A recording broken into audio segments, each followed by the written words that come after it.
안녕하세요. 김원준입니다. 2017년 2월 28일 특검 수사기관 마지막 정례 브리핑을 시작하겠습니다. 특검은 특검법 제12조 사건의 대국민 보고 규정에 따라서 특검 출범일부터 지금까지 국민의 알 권리 보장을 위하여 피사실 이외에 수사 과정에 대하여 정례 브리핑을 실시하여 왔습니다. 그동안 특검 브리핑에 관심을 가져주신 국민 여러분들께 감사의 말씀을 드리는 바입니다. 오늘 이 정례 브리핑이 끝나지만 말씀드린 바와 같이 수사는 이미 끝났지만 아직도 더 중요한 공소 유지가 남아 있습니다. 끝까지 특검이 제일 잘 마무리될 수 있도록 저희 특검도 열심히 하고 저 또한 최선을 다해서 보조하도록 하겠습니다. 여러분 그동안 실수도 많이 했는데 많이 도와주셔서 감사드립니다. 다시 한번 여러분들 앞날에 무한 영광 있기를 기원하면서 감사의 말씀드립니다. 특검의 마지막 브리핑이었습니다.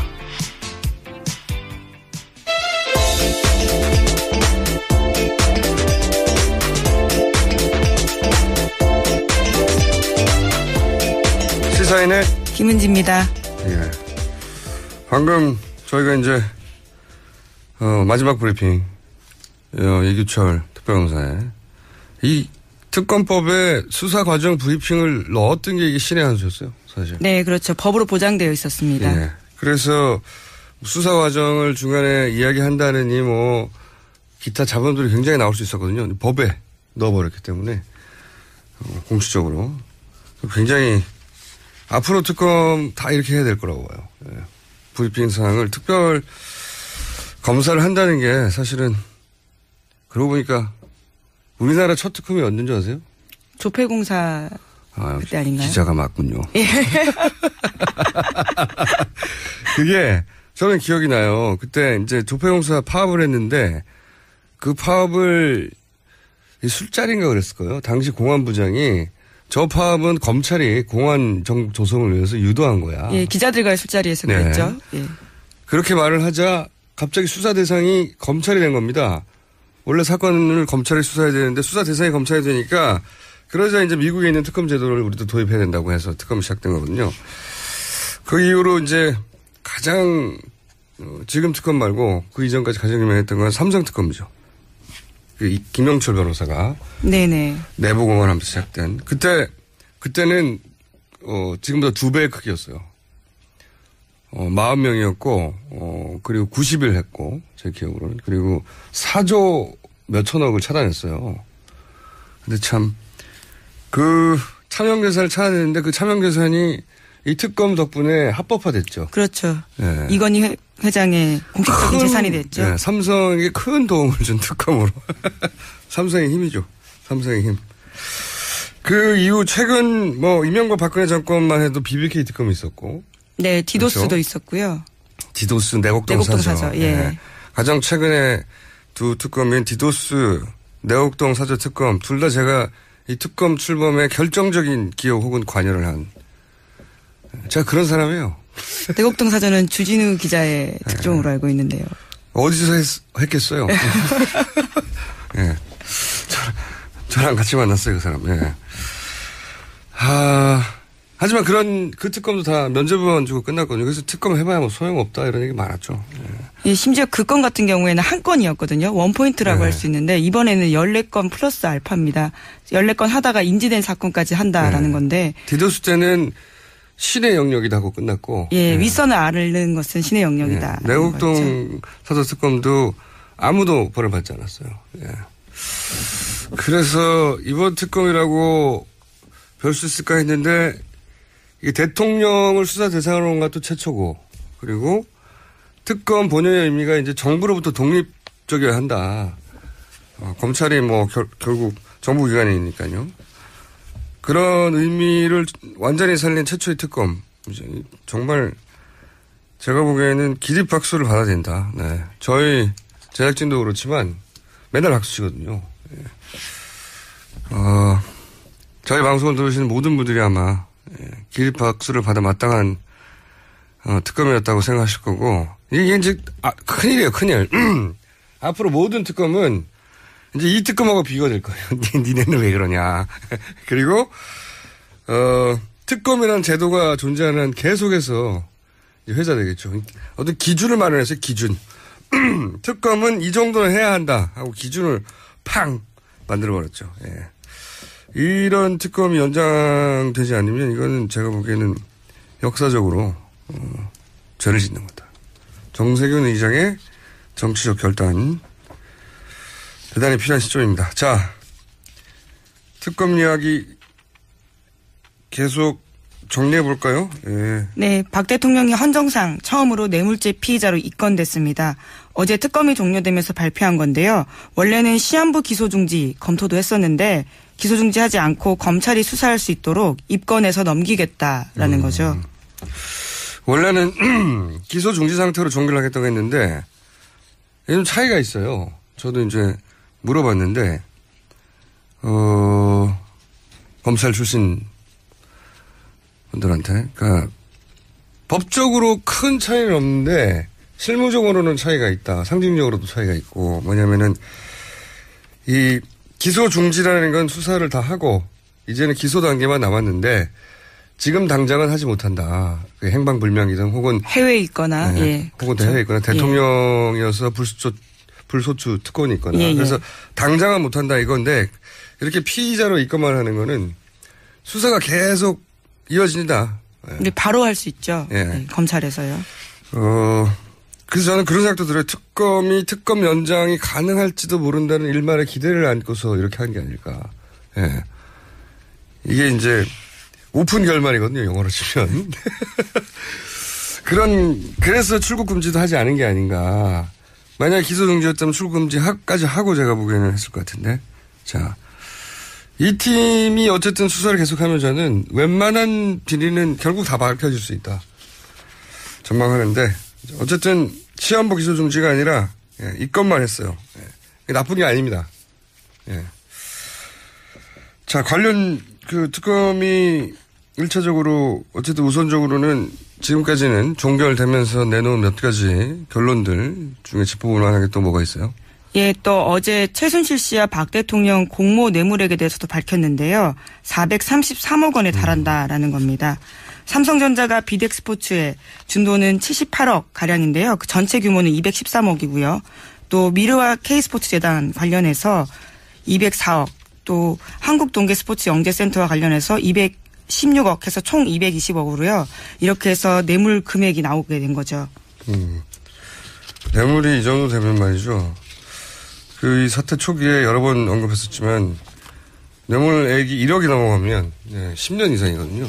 네. 이 정도 되면 거의 뭐 무기징역 나올 수 있는 정도의 액수긴 한데. 예, 유죄가 인정되면 그렇죠. 유죄가 인정돼야 되는 거죠. 예. 공소유지도 굉장히 큰 산입니다. 특검 입장에서는요. 맞습니다. 예. 공소유지에 대해서는 저희가 3부에 김경진 의원 연결해서 얘기를 나눠볼 텐데 공소유지가 왜 중요하냐. 공소유지라는 단어도 사실 일반인들 입장에서는 듣기 어려운 이야기죠. 예, 낯선 말입니다. 공소유지가 뭐야 이렇게. 근데 이게 저는 맨 초반에 나왔던 뉴스지만 삼성전자가 비덱에 200억 원대 컨설팅 계약했다. 그렇죠. 아주 초반부터 나온 얘기예요. 근데 이거 하나만 가지고도 저는 이거 단 하나만 가지고도 이게 탄핵 사유라고 보는 게 비덱스포츠는 최순실 정유라가 100% 소유한 회사예요. 예, 그렇죠. 정유라 씨 승마 관련된 회사입니다. 승마 지원요. 소유주가 최순실 정유라 100%예요. 이런 아주 생긴 지 며칠 되지도 않은 거거든요. 예, 계약할 때 그랬죠. 예. 그리고 사무실도 없었어요. 그리고 최순실 정유라 씨가 뭐라고요. 근데 삼성전자가 200억 계약을 어떻게 합니까, 단독으로. 이런 회사가 있다는 사실도 알기 어렵죠, 사실은요.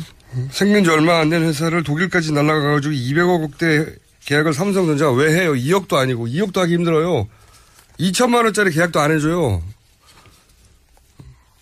대기업하고 한 번이라도 일해보신 분들은 아시겠지만 이거 하나만 가지고도 그렇죠. 말도 안 되는 거란 말이죠. 이것만 따져도 말이 안 되는 겁니다. 이게 너무 많은 사건과 너무 많은 액수가 등장하니까 오히려 이제 둔해졌는데 요 사건 하나를 파고들어서 탄핵시킬 수도 있다고 저는 생각이 드는데 자 어쨌든 400억대를 줬다. 예. 그걸 뇌물로 이제 본 거고요. 네네.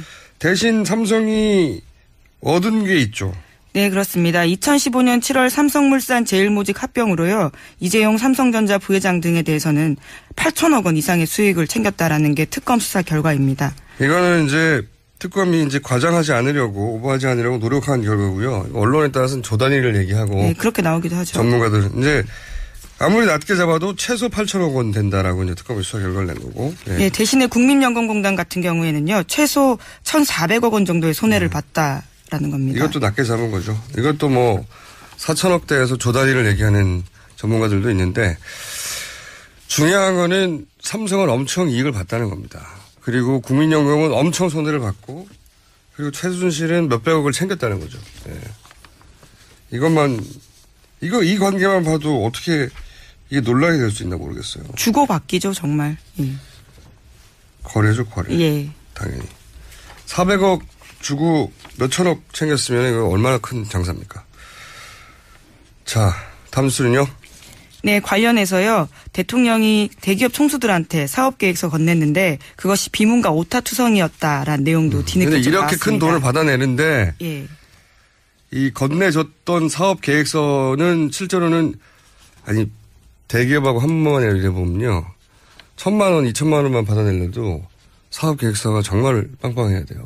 그렇죠. 만나기도 쉽지 않은 데다가 사업계획서. 못 만나죠. 예. 예. 근데 이 사업계획서가 뭐 재벌 회장한테 줬는데 2장짜리고 뭐 2장짜리인데 그 안에 뭐 오타가 난무하고 뭐 이렇다는 얘기잖아요. 예, 그렇습니다. 자세히 전해주세요. 예, 네. 경향신문 보도를 보면요. 관련 계획서 대기업 회장들이 받아낸 계획서를 보면요. 이런 문장이 있습니다.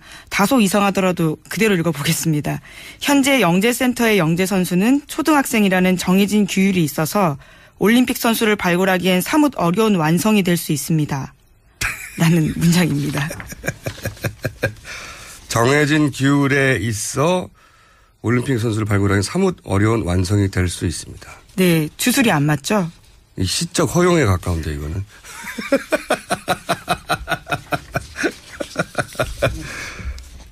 어쨌든 이런 내용들로 차 있는 계획서를 주고 그것도 이제 재벌 회장들에게. 예, 오타도 있습니다. 선수 출신 지도자라고 써야 되는데요. 선수 출진 지도자라고 써놨습니다.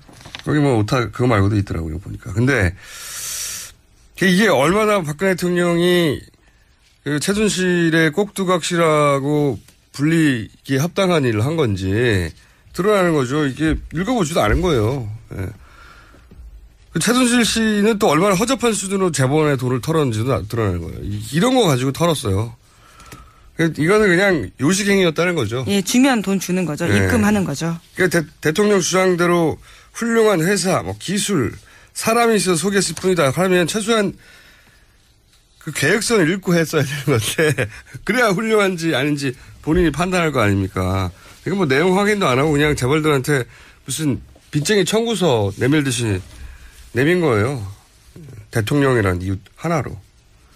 내용이 이렇다는 겁니다. 아니 이제 해먹어도 말이죠. 우리가 이제 깜짝 놀라는 거 있잖아요. 와 대단하다. 적어도 대통령에 걸맞는 수준, 규모, 그런 걸 생각할 텐데 이게 뭐 오탄하고 뭐 비문이 있고 말도 안 되고 2장짜리에다가 허접한 이런 걸로 뭐 수백억씩 뜯어냈다고 하니까 저는 불법을 따지기 이전에 너무 부끄러워요 이게. 막상 받아든 재벌 회장들도 굉장히 당혹스러웠을 것 같습니다. 재벌 회장이 이게 읽었겠어요. 밑에 줬겠죠. 실무자들. 네. 예. 주긴 했겠지만 실무자 선에서 막 비웃었겠죠. 물론 이런 걸 가지고 몇백억을 내야 합니까 이렇게.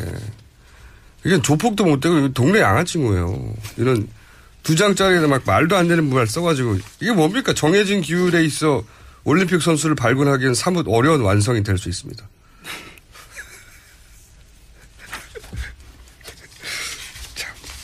하여튼 요 문장이 들어간 걸로 삼성전자한테 받았던가요? 예, 삼성에다 돈을 달라고 했죠. 그래서 16억 받았어요. 예, 한국 동계 영재 스포츠 센터 관련된 겁니다. 예. 160만 원도 안 주겠습니다. 저 같으면 이런 계약서 2장 들고 오면 그렇게 사기를 친 거예요. 사기죠 뭐. 예. 사기를 치고 공범이죠 또 재벌도 이렇게 해서 이득을 얻어냈으니까. 네, 그렇죠. 삼성까지만 수사가 가지 못했는데요. 원래 SK 롯데까지도 수사가 가야 된다라는 이야기가 계속 많았고요. 검찰로 그 수사는 이첩이 됐습니다. 네, 그 수사를 이제 검찰이 한다는 게 걱정인데, 네. 여하간 큰 덩어리를 봤을 때 이런 수준으로, 예, 특검에 마무리가 있었습니다. 근데 앞으로 이제 법정에서 더 많은 사실들이 밝혀지겠죠. 네. 공소 내용을 이제 언론에 다 밝힐 수가 없어서. 예, 그렇죠. 당장은 3월 6일 날 최종 수사 결과 발표할 때도요. 조금 더 새로운 내용이 나올 거라고 보고 있습니다. 그러니까요. 우리가 몰랐던 내용 많이 나올 거라고 봅니다. 자, 다음 뉴스는요. 네. 장기정 자유청년연합 대표가요. 어제 보수 성향의 한 팟캐스트에 출연해서 이렇게 말했습니다. 이정미 재판관 집 주소 이야기하고요. 게다가 단골 미용실과 슈퍼까지 언급을 했는데요. 이 사람 같은 경우에는 지난 24일에도 박영수 특검에 집 주소를 공개하고 그 앞에서 야구방망이 시위도 했었었거든요. 저는 이게 말이죠. 이게 단순히 이제 개인정보를 유출했다 차원이 아니라, 월요일도 제가 얘기했지만, 이게 집회와 그 얘기 있지 않습니까? 제가 이제 김기춘 비서실장이, 블랙리스트를 만들면서 화이트리스트를 만들어서, 애국 영화에 지원을 해라. 이런 얘기가 김영환 다이어리에 있죠. 업무일지에. 그런데, 그 결과로 그런 지원을 받은 게 아닌가 하는 의혹을 받는 사무실. 네네. 그 사무실과 그런 의혹을 받는 영화사의 사무실이죠. 예. 사무실과 이 친박 집회하고 연관된 단체들.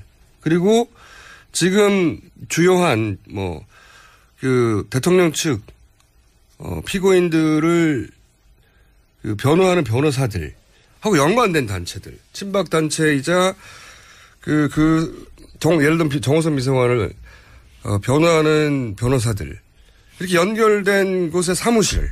네, 뿐만 아니라 가짜뉴스 생산지로 의심받고 있는 곳까지도요. 노코들의 사무실. 예. 다 같은 건물에 있었다는 걸 우연히 발견했잖아요. 취재하다가.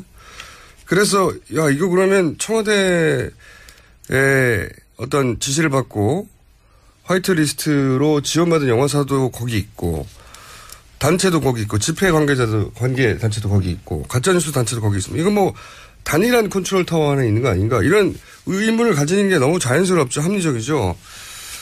그런데 이제 그런 집회에 최선목에 서 있는 분이죠. 예, 자유청년연합.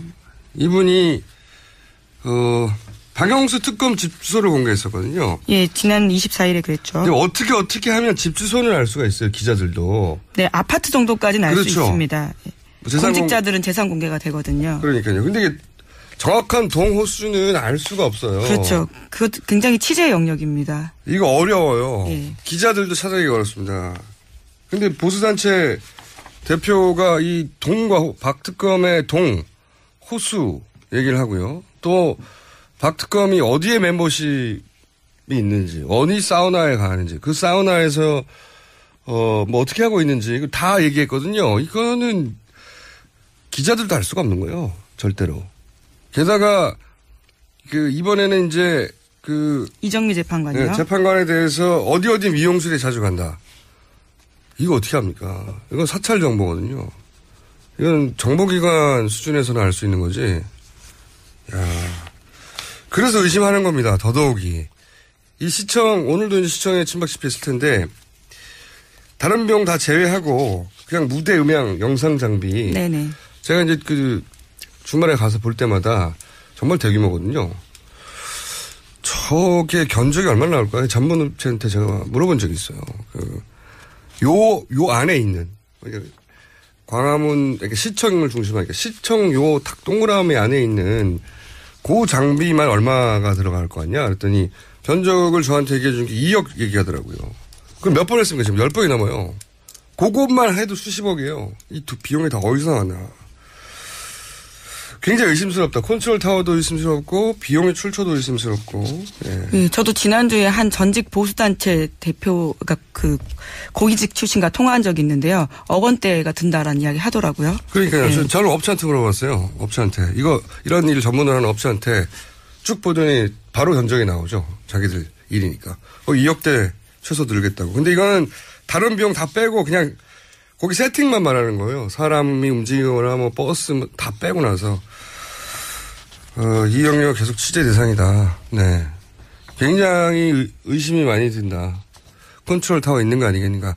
왜냐하면 박근혜 대통령이 지금까지 업무 스타일로 보면 말이죠. 오랫동안 밝혀져 왔지만 문고리 3인방, 최순실, 정윤회 이런 탄탄한 그 비선 라인으로 움직였단 말이죠.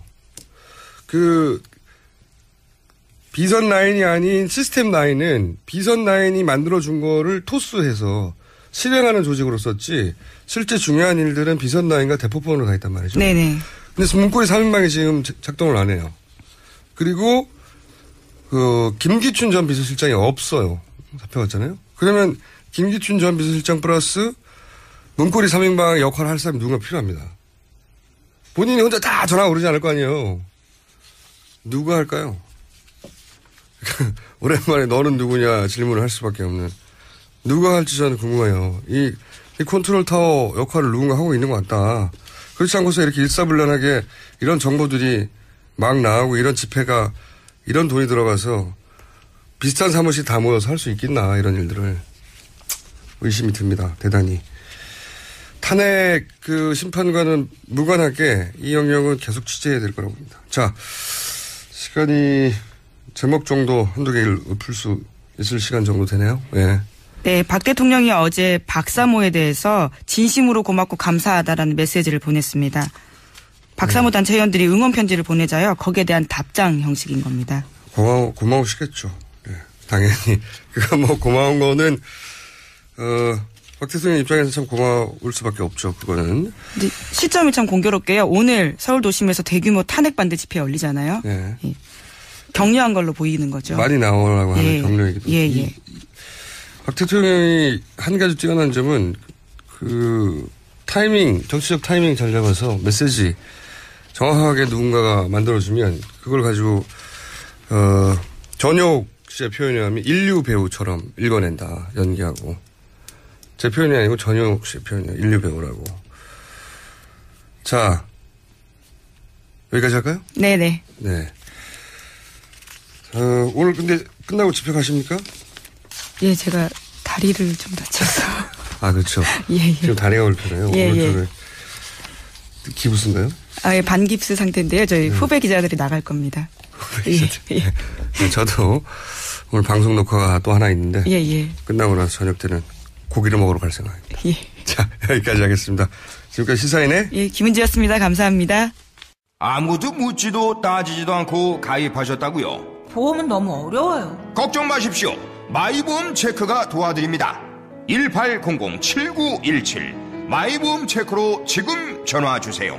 1800-7917 이미 가입한 보험이나 신규 보험도 가장 좋은 조건을 체크해서 찾아드립니다. 인터넷 한글 주소 마이보험.com 또는 카카오톡에서 아이디 검색 마이보험을 친구 추가하여 상담하실 수 있습니다. 여성 여러분, 골반이 삐딱하면 허리가 아파요. 아랫배가 나와요. 골반이 바로 서야 건강도 아름다움도 바로 섭니다. 바디로직을 입으세요. 토크밴드의 입체적인 탄력이 틀어진 골반을 바로잡습니다. 간편하고 확실한 골반 교정 타이즈 바디로직. 삐딱한 남성 골반에도 역시 바디로직. 바디로직의 효과를 못 느끼셨다면 100% 환불해드립니다. 자세한 환불 조건은 홈페이지를 참조하세요. 굶고 뛰고 땀 빼고 다 해봤다. 그래봐야 소용없었다. 다이어트는 결국 먹는 게 문제다. 동결건조 채소와 곡물, 단백질 그리고 효소와 비타민, 미네랄로 만든 다이어트 전용 그린 스무디로 하루 한두 끼만 바꿔 드세요. 검색창에서 비타샵을 검색해주세요.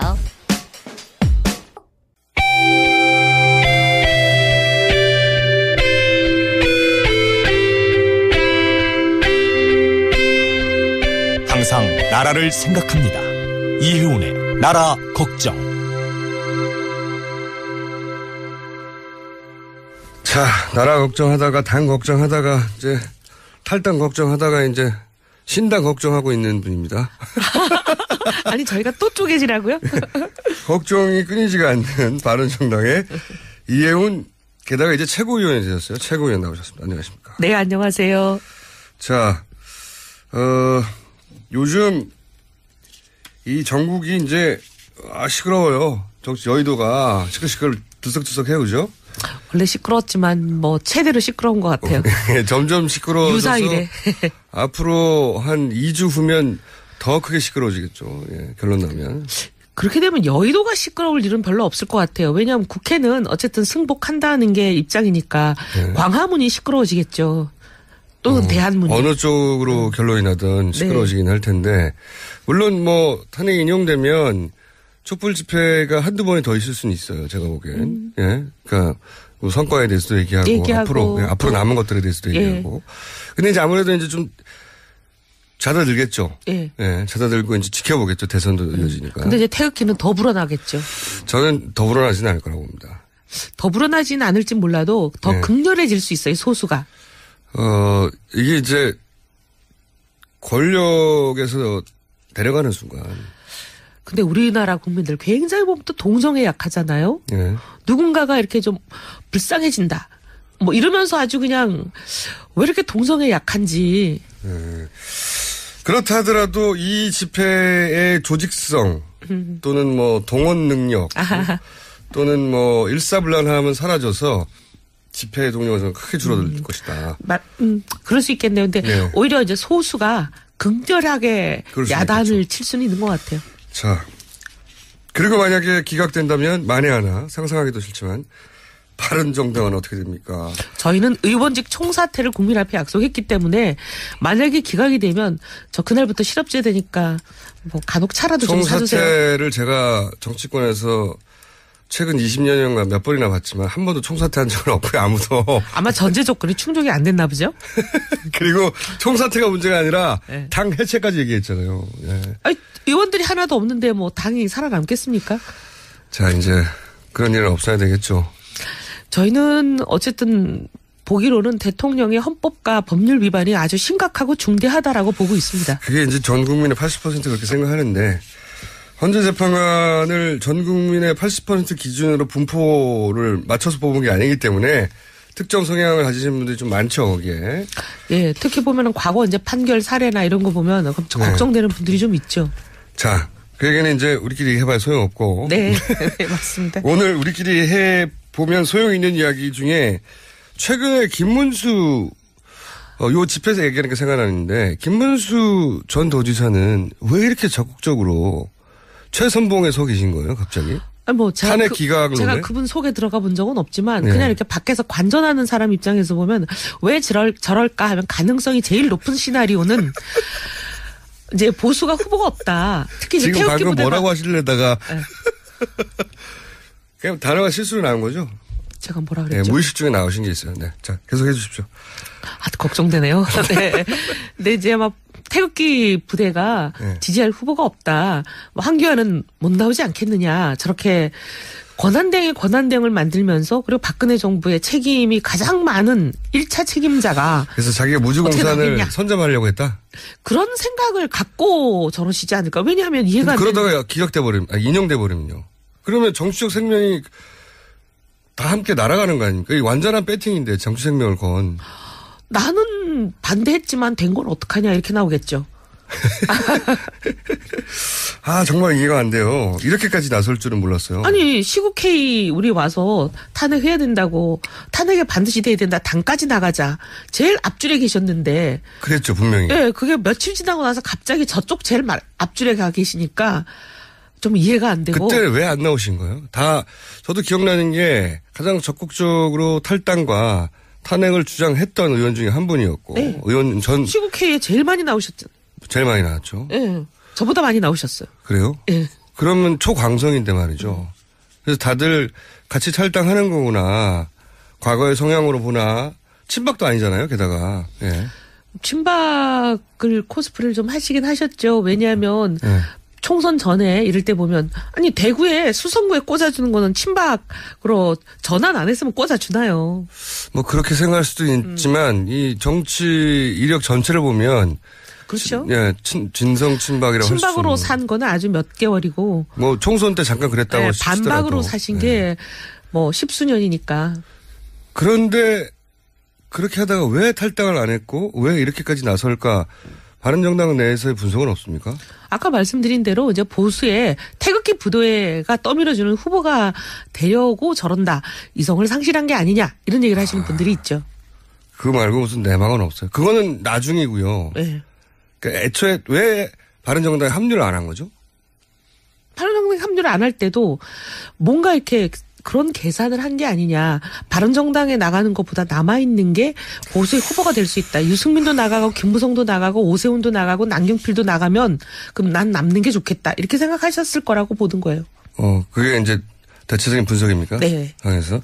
저희가 김문수 전 도지사하고 인터뷰를 여러 차례 해보려고 시도했는데 안 하셔가지고 물어볼 수가 없어요. 이제 많은 경우에 보면은 이렇게 사람들이 이렇게 쭉 가면 반대로 가시는 분들이 있거든요. 왜냐하면 반대로 가는 게 그래도 내가 나머지 지정을 먹을 수 있다.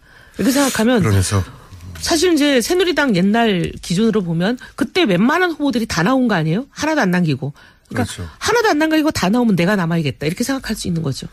하지만 동시에 같이 올라갈 수도 있겠다. 이렇게 생각해야 정상인데 말이죠. 저 대구 가실 때부터 다들 지금 정상이 아니지 않냐 그런 얘기 많습니다.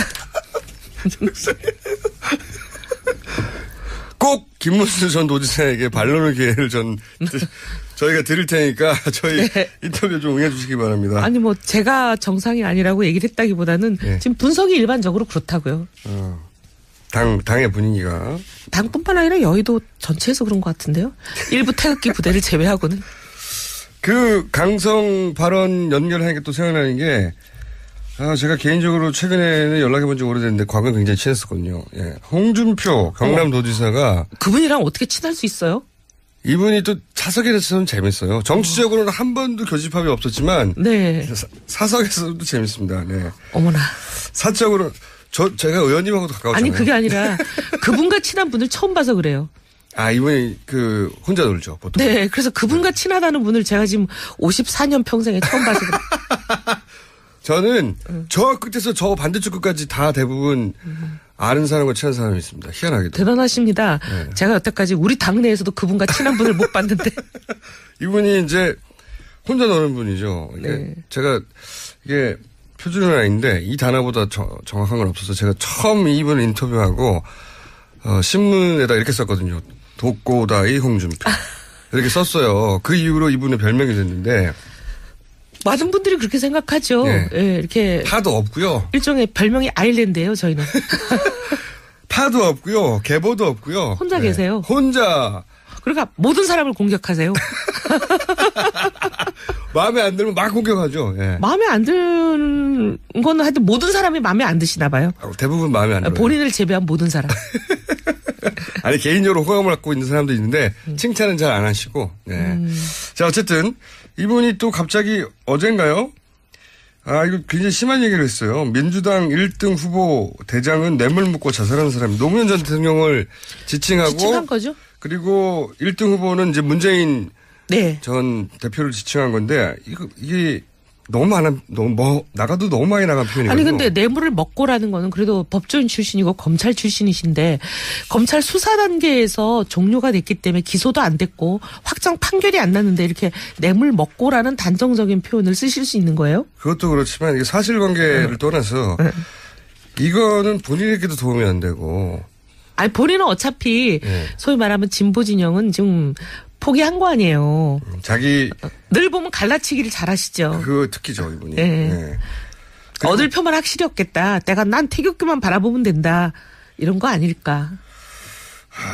저희가 이제 홍준표 지사하고도 이제 인터뷰를 요청해서 이 문제에 대해서 언급은 하고 해명을 들을 생각이긴 한데 이 얘기를 들은 예를 들어서 바른정당이나 혹은 주변의 정치인들의 반응은 어때요? 저 사실 죄송한데요. 지금 처음 들었거든요. 근데 어쨌든 뭐 다른 의원들 얘기를 들어볼 시간은 없었지만 제가 이걸 지금 딱 보고 야 어떻게 사람이 이럴 수가 있나. 이건 인간적으로 너무한 거죠. 정치를 떠나서. 아니 그리고 이제 우리가 보면은 망자에 대해서는 어느 정도의 기본적인 예의를 지키잖아요. 도리와. 근데 이거는 설사 이게 사실이라 하더라도 저는 예의 어긋났다고 생각하고 그리고 첫째 사실도 아니잖아요. 지금 확정되지 않은 걸 이렇게 말씀하시면. 자, 그럼 또 이제 또 화제의 인물이 될 수 있는 분들 제가 또 여쭤볼게요. 물론 정세균 의장이 최종적으로 이 문제는 풀어야 됩니다. 직권상정이라고. 근데 정세균 의장이 이것이 여야 합의 사안이라서 직권상정하지 못한다고 언론을 계속 얘기하고 있잖아요. 마찬가지로 그 앞단에서 권성동 법사위원장도 법사위 만장일치가 원칙이라고 원론이라고 왜냐하면 김진태 의원이 간사라서 자유한국당에 김진태 의원이 절대 반대하니까 그 한 부분의 절대 반대 때문에 법사위가 여야 합의가 안 됐다고 법사위 통과를 안 시켜주는 것도 마찬가지 이유거든요. 비슷한 거예요. 이유는 원론에 맞지 않다. 우리 국회가 원론대로 안 한 적이 참 많은데 이번엔 다들 원론을 얘기하고 있는데. 아니 근데 저는 좀 이해가 안 되는 게 직권상정을 할 수 있는 기준으로 네. 국가 변란, 전쟁 이런 거 포함이죠. 그다음에 천재지변 해놓고 등에 준하는 국가 비상사태라고 돼 있어요. 그러니까요. 아니 대통령이 없는 사태가 비상사태가 아니면 언제 비상사태가 되나요? 근데 또 이런 얘기를 해요. 네. 그 의미는 그 비상사태를 해결하기 위해서 직권상정으로 뭔가 법안을 올릴 수는 있지만 비상상태라고 아무 법안에 올 수는 없다. 이런 얘기거든요. 아니 그 비상사태를 해결하는 게 특검 아니에요? 저도 그렇게 생각합니다. 아니 지금 비상사태를 그럼 누가 어떻게 해결하는데요? 이 비상사태를? 자, 그 정세균 국회의장에 대해서는 저희가 또 인터뷰를 하거나 또는 직간접으로 물어보겠는데 제가 이제 바른정당 입장에서 바른정당 입장을 묻고 싶은 부분은 또 정세균 국회의장도 물론 법사위만 통과시키면 하겠다고 해요. 근데 법사위가 안 되니까 문제인데. 그러니까 자기가 책임지기 싫고 네가 책임져라 아니에요. 그렇죠. 권성동 법사위원장도 여야 합의가 안 되니까 안 된다고 하는 서로 건데. 핑퐁을 치는 거죠. 맞습니다. 나 때문이 아니고 쟤 때문이야 이러면서. 자, 그런데 정세균 국회의장은 본인이 얘기해왔던 바가 있어요. 예를 들어서 뭐 여야 합의가 되어야 되고 이제 더 이상은 날치기가 없어야 되고 뭐 신사가 되고 싶은 거죠. 한마디로. 국회 선진화법 이후에 작년인가 재작년이죠. 재작년 여름에 정의화 의장은 테러방지법을 국가 비상사태라는 핑계를 대면서 했어요. 네. 그때 여름에 아무 일도 없었거든요. 국가 비상사태 정도. 물론이죠. 그게 나쁜 선례라고 이제 생각해서 이런 주장을 하시는데 모르겠습니다. 끝까지 이 생각을 지킬지는. 근데 제가 궁금한 것은 권성동 법사위원장 좀 더 낮은 단계에서 법사위는 만장일치로 이때까지 통과시키지 않으면 관례다. 그래서 지금 여당이 반대하니까 안 된다고 하는데 이것도 마찬가지 이유로 이게 비상사태이기 때문에 결단을 내릴 수도 있는 건데 이분이 이걸 안 하는 진짜 이유는 뭘까요? 왜냐하면 바른정당 내에서 답답해할 거 아닙니까, 그죠? 저 같은 사람이 많이 답답해하죠. 네. 바른정당이 공을 가져갈 수 있는데. 네. 공을 가져갈 수 있는데 지금 이것 때문에 안 된다고 오히려 바른정당이 이제 타겟이 돼서 비난을 받고 있어요. 맞아요. 그러니까 이제 물론 정세균 의장이 가장 심한 압박을 받고 있고요. 그다음으로는 그게 가장 합리적인 건데 일부 이제 바른정당에 대해서 공격하는 분들은 너네 때문에 안 된다 이렇게 얘기를 하거든요. 때문만은 안 된다고 하는 거는 제가 보기에는 과한 거예요. 과한 비판이지만 그 바른정당이 해결할 수 있다. 왜 못하냐고 비난할 수는 있죠. 근데 이제 제가 뭐 이분한테 직접적으로 왜 그러는지 얘기를 들은 건 아니지만 이 권성동 의원이 평소에 보면 검찰 출신이다 보니까 검찰 우선이 좀 있어요. 검찰이 해야 된다. 그리고 왜 특검이나 이런 거를 어떻게 보면 비상설 기구를 만들어 가지고 별동대로 하느냐. 이거는 검찰이 해야 된다. 이런 생각을 좀 갖고 있는 것 같은데 그거와 연관이 있지 않을까. 그런 영향이 있을 수 있겠네요. 그러기도 하고 이제 많은 경우에 이렇게 되면 특검이 생기는 걸 검찰은 원치 않을 거요. 특검은 물론 그 특검 안에는 검찰에서 온 검사들도 포함되긴 하지만 검찰은 자기들의 자기들의 스포트라이트 이런 걸 전부 다 특검이 가져가는 거를 그렇게 좋아하지는 않을 거예요. 그거 좋아할 사람은 없죠. 예. 그러니까 검찰 내부에서 자기 친정이죠. 권성동 의원에게 여러 가지 압력이 있지 않냐. 이게 이제 여의도의 해석이에요.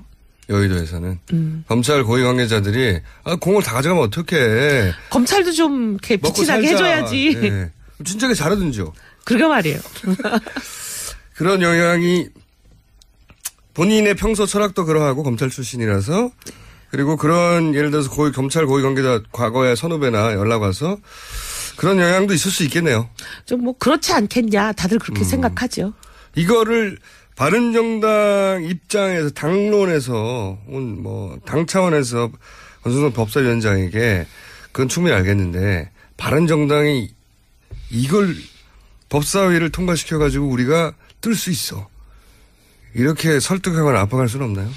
사실 이제 당론이라는 걸 정하기는 좀 적절치는 않지만 지금 이제 다들 개인적으로 비공식적인 채널을 통해서 많이 얘기들 하고 있어요. 권선동 위원장에게. 저만 해도 몇 번. 왜냐면은 본인의 철학도 좋고 다 좋은데 이게 당이 좋게 생겼잖아요, 지금. 지지율이 너무 낮지 않습니까? 저는 당도 당이지만 나라가 이래 갖고 되냐 하는 생각이에요. 나라 이전에 당부터 걱정했어요. 네. 알겠습니다. 나라보다 당이 더 문제가 빨리 생길 것 같아요. 그러니까요. 네. 2주 후에 당이 어떻게 될지 몰라요.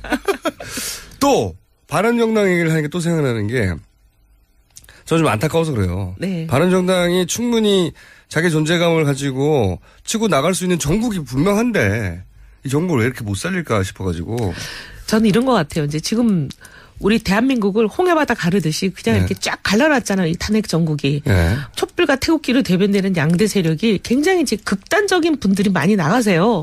그러다 보니까 이제 중도가 설당이 없어지고 양쪽에서 거의 빨아들이고 있지 않나. 근데 그렇게 생각하면 단순화시키면 좋긴 한데 실제로는 그거하고 좀 차이가 있는 게 탄핵이 인용돼야 된다고 하는 분들이 여전히 3개월째 80% 가까이 되거든요. 그러니까 그 80%의 바른정당에 속히 있어요. 이게 반으로 딱 갈라진 게 아니고. 그러니까 80% 국민들 중에는 당연히 우리나라 국민들이 다 80%가 진보가 아니니까 보수도 절반에 섞여 있는 거예요. 그러면 그분들을 땡길 수 있는 충분한 환경이 돼 있는데 바른정당이 예를 들어서 아주 선명할 때, 뭐 18세 그 투표 선거권 인하하자 할 때 처음에 갈듯하다 확 들이밀었어요. 스텝이 꼬인 건 인정해요. 그건 저는 잘못했다고 와서 당에 굉장히 많이 얘기를 했는데 그때 지지율 확 떨어졌어요. 네. 그리고 사실은 어떻게 보면 이 탄핵이 인용이 이제 된다면 1등 공신은 사실 바른정당이거든요. 맞습니다. 그건 제가 인정합니다. 아니 캐스팅 보트를 쥐고 있을 때 다들 사실 야당도 많이 그때 머뭇거리고 있었어요. 근데 당까지 깨면서까지 했단 치고 말이죠. 나와가지고 정치 생명을 걸고 탈당해가면서까지 탄핵을 주도했고. 그거 맞아요. 그다음에 이제 이번에 또 문제가 이제 생겼잖아요. 왜냐하면 대통령 대리인단들이 막말을 하고 도대체 이해할 수 없는 궤변들을 늘어놓고 할 때 우리는 탄핵이 기각이 되면 전부 의원 배지 떼고 의원직 사퇴하겠다. 사실 이런 당은 저희 밖에 없거든요. 그건 압박은 안 될 거예요. 압박은 안 되는데 그 정도 각오인데 그러면 더더욱이 이럴 때 확 치고 나가지고 선명한 모습을 보여줬으면 제가 보기에는 중간쯤에 있는 성향 분들 중에 여전히 진보 진영한테 정권을 맡기는 건 불안하다고 생각하는 사람이 있을 수 있습니다. 그 사람들이 바른정당을 확 몰릴 수 있는데 바른정당이 밀어낸 거예요. 그분들 가는 길을. 밀어냈다는 표현은 좀 그렇긴 한데. 갈까 하는데 오지 마! 저희가 이제 마음을 잘 얻질 못한 건 사실인데. 그 이유 중에 하나가 혹시 지도부가 뭘까요? 사실 이럴 때 다들 개성에 강한 분들이 모여있잖아요. 특히나 보수 정치인들 중에 가장 개성에 강한 분들이 거기 모여있는 거예요. 제가 보기에. 그렇죠. 왜냐하면 자기 혼자 독고다이로 공천 잘리고도 살아남고 다 이런 사람들이니까. 실력도 있고 목소리도 강하고 개성도 강해서 누가 지시하면 그거 싫어하고 그런 분들이 다 모여 있어요. 그러니까 지도부가 굉장히 어렵긴 하겠죠. 이럴 때일수록 그래도 30명밖에 안 되니까 이럴 때일수록 이거는 우리가 단일한 목소리를 내줘야 우리 존재감을 살 수 있다 하고 확 치고 나가는 지도부가 아닌 것 같다는 생각이 제가 들어요. 너무 착해요. 너무 착하고 저는 이번에 이제 제일 지도부라 하면 여기서 누구를 당대표님, 원내대표님이 이제 지도부로 불리죠. 근데 이번에 황교안 탄핵에 대해서도 우리는 참여하지 않겠다. 제가 이거 보고 기겁을 해가지고 왜냐하면 아침에 우리가 9시에 최고위원 회의를 하고 10시쯤 끝나서 각자 이제 자기 일로 돌아갔는데 불과 몇 시간 후에 이게 당의 공식 입장으로 발표가 된 거예요. 아, 최고위원 회의가 거치지 않고요? 네. 최고위원 회의할 때는 이제 그런 게 결정이 되지 않았어요. 근데 전 너무 놀라가지고 이 정도 중대한 사안을 결정하려면 그래도 최고위를 비상소집을 하든지 했으면 좋지 않냐 했더니 뭐 급해서 그랬다라는 게 이제 답변이긴 한데 아니 그래도 이런 걸 정하려면 최고위원 정도는 모여서 의견을 들어야죠. 근데 어쨌든 그런데 그것도 중요하지만 더 중요한 거는 이제 판사 출신들도 계시고 이러다 보니까 좀 약간 맹꽁이 같아요. 자기 당의 지도부를 맹꽁이. 특히 맹꽁이가 누굽니까? 있어요 하여튼. 그래갖고는 뭐라 그래야 되냐면 너무 이렇게 법의 자꾸 해석에 그냥 매달리시는 거예요. 이번에도 탄핵을 제가 아니 왜 한교안 탄핵을 왜 불참합니까 하고 이제 따졌더니 들어오는 답이 이거는 법적으로 자기 재량권에 해당하는 재량권을 행사한 거라 이거는 불법이라고 탄핵이 인용이 될 수가 없다. 네. 인용이 될 수 없는 일을 우리가 하면 바른정당이 아니지 않냐 이런 어떻게 보면 굉장히 좀 도덕교과서 같은 얘기를 하세요. 여기서 그럼 맹꽁이는 주호영 원내대표를 말하는 거예요? 판사 출신이신데.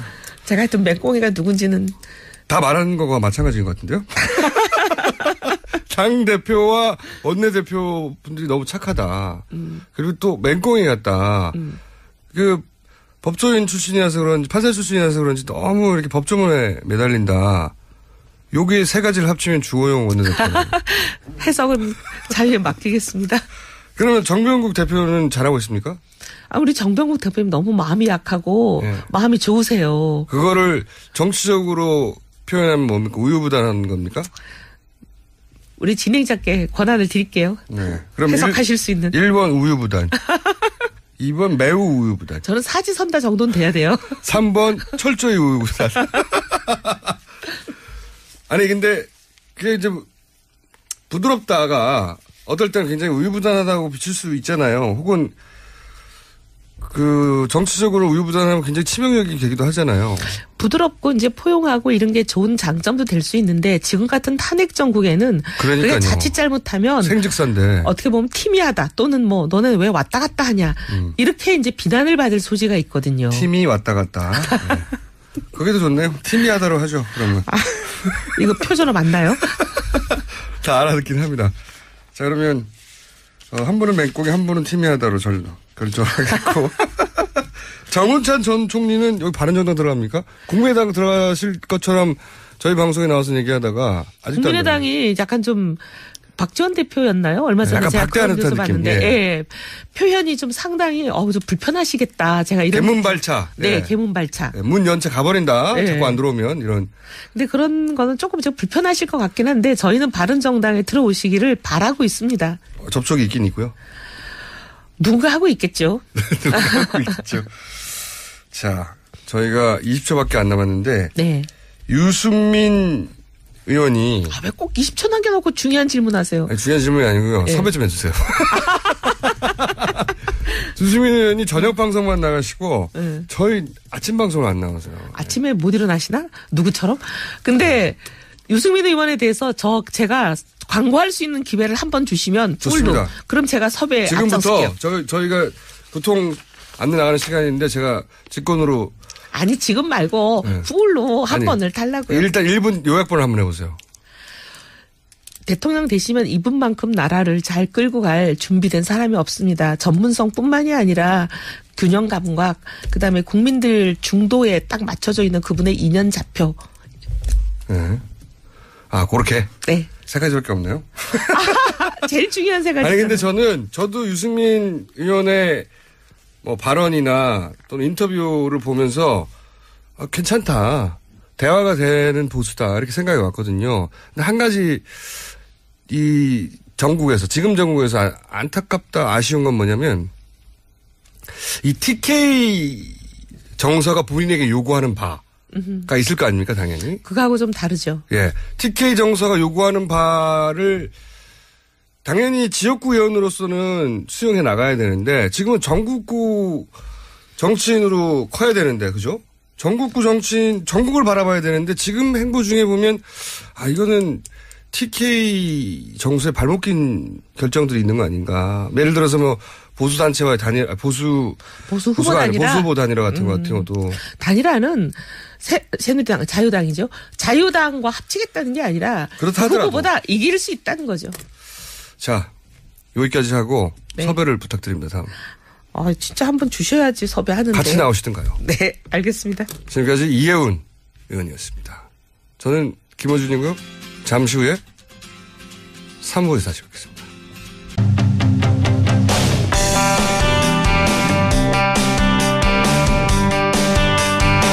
특검의 새로운 기준을 마련했다. 이렇게 평가할 수 있는 박영수 특검팀이 수사 활동을 마무리했죠. 한번 되돌아보겠습니다. 국민의당 김경진 의원 연결되어 있습니다. 안녕하세요. 네, 안녕하십니까. 네, 출범할 때만 해도 과거 특검들처럼 요란하다가 결국 빈수레로 끝나는 거 아니냐 이런 걱정들 많이 했는데 의원님도 그런 걱정하셨죠? 예, 그렇습니다. 예, 워낙 과거 특검들이 그랬으니까요. 예, 근데 이번은 이제 조금 이제 뒤돌아서서 생각을 해보면 특검이 수사를 할 만한 여지가 있었던 게 과거 특검 사건들은 일반 검찰에서 상당히 많이 이렇게 수사를 한 상태에서 수사가 종료되고 특검으로 넘어왔었는데요. 예. 이번 사건은 일반 검찰이 사실상 사건을 접수하고 거의 방치하다시피 하다가 나중에 국민 여론에 떠밀려서 어쩔 수 없이 일부 수사를 시작한 상태에서 특검이 사건을 가지고 왔습니다. 그러다 보니까 이제 상당히 수사를 할 만한 대상도 많았고 또 수사를 할 만한 여지도 충분히 있었기 때문에 이제 이 같은 성과를 거두었는데요. 그런 조건도 있지만 그것만 가지고도 다 설명이 안 되지 않습니까? 이번 설명은 안 되죠. 그러니까 예.